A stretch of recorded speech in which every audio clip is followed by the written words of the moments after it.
welcome back to the channel, and today we're going to go over my full review of Halloween Haunt at Dorney Park and Wildwater Kingdom.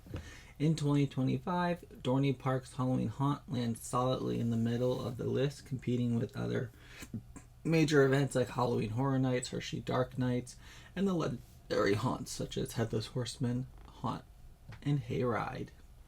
Tonight, I'll break down the full experience from scare zone to haunted houses to rides to atmosphere and overall value to let you know whether it's worth it to visit or not. The park's atmosphere and theming. Dorney Park transforms into a classic Halloween destination after dark. Fog fills the pathways, eerie lightings cast shadows across the park. Scare actors roam the streets, creating tension at every turn. The park's theming is a mix of family-friendly horror during the day and intense scares at night. A combination of rides, walk through haunted houses, and roaming monsters gives the park a full spectrum Halloween feel. Compared to other smaller haunts like Field of Terror, Dorney Park's scale and variety makes it a more complete experience.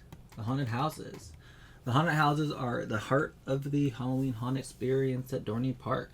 Each house has a different theme, from supernatural horrors to dark carnival settings, and quality is strong with detailed set pieces and lighting and sound effects that immerse you into the story. While Dorney Park doesn't quite reach the cinematic level of Halloween Horror Nights, it delivers consistent tension and plenty of jump scares throughout the night. Actors' performances are also solid. The scare actors are more aggressive without being overwhelming. They have a good striking balance that works for most visitors. One of the highlights of Halloween Haunt is its scare zone. Throughout the park, actors in elaborate costumes interact with guests, often emerging from the fog or around corners to create surprise scares. Compared to Six Flags New England and Great Adventure, Dorney scare zones are smaller in scale, but the park's layout allows for a tight, immersive encounters. It's not just about scares, but the overall atmosphere of the zones, combined with lighting and sound to keep guests engaged as they move throughout the park. One of the standouts of any haunt event is going to be taking advantage of many of the rides open during the haunt. You can ride roller coasters in dark, which adds unique thrills, especially combined with the fog and the lighting from nearby scare zones. It's a feature that sets it apart from traditional standalone haunts that don't give you that variety in attractions as well as coasters. Crowds at Halloween Haunt tend to be heavier during the last few weeks of the event during late October. So if you would like to go during the lighter crowds, you can always go earlier in the season. And if you can't do that, you should prioritize arriving early. The park on Saturdays is open. I believe Saturdays and Sunday it's open the whole time from 11 to when it closes.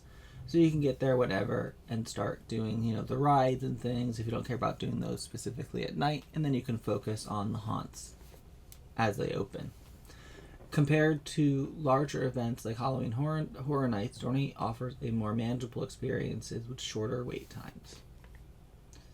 And out of a lot of the haunts in the area, Dorney Park's lines aren't too bad. We tend to go pretty much every other weekend or so, and it's an amazing experience, and it's very rarely insanely crowded, except for the last few weekends of the event. Early on in the season, and even for the majority of October, it's not insanely busy like Great Adventure can get sometimes, where the waits are over an hour and a half and stuff. It's very rare that they get past that at Halloween Haunt. And it's just honestly great. And I love it because I know that I'll be able to go through them. And you can also go through the haunts multiple times because they don't have such long lines. Overall, in 2025, my haunt rankings, Dorney lands right in the middle tier. It may not be as cinematic as Halloween Horror Nights, may not be as intense as Headless Horseman, it may not be on large-scale production like Hershey's Dark Nights, but it is well-rounded and amazing for its quality and area. Combination of houses, scare zones, the rides, and overall atmosphere makes it a solid choice for horror fans in the Mid-Atlantic region. And whether you're looking for family-friendly frights or full-on scares, Halloween Haunt at Dorney Park delivers that for you.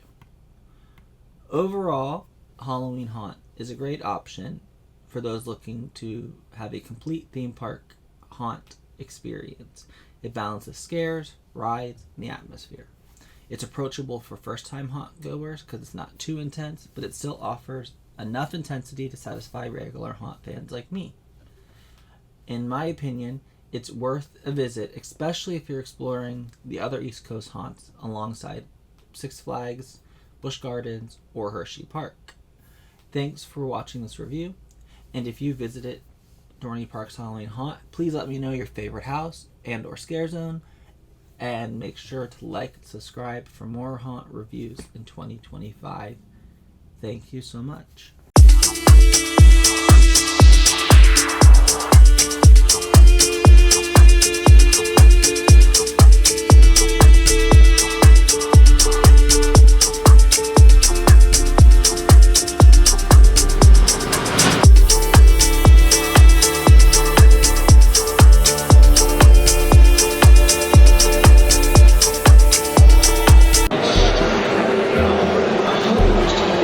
Good.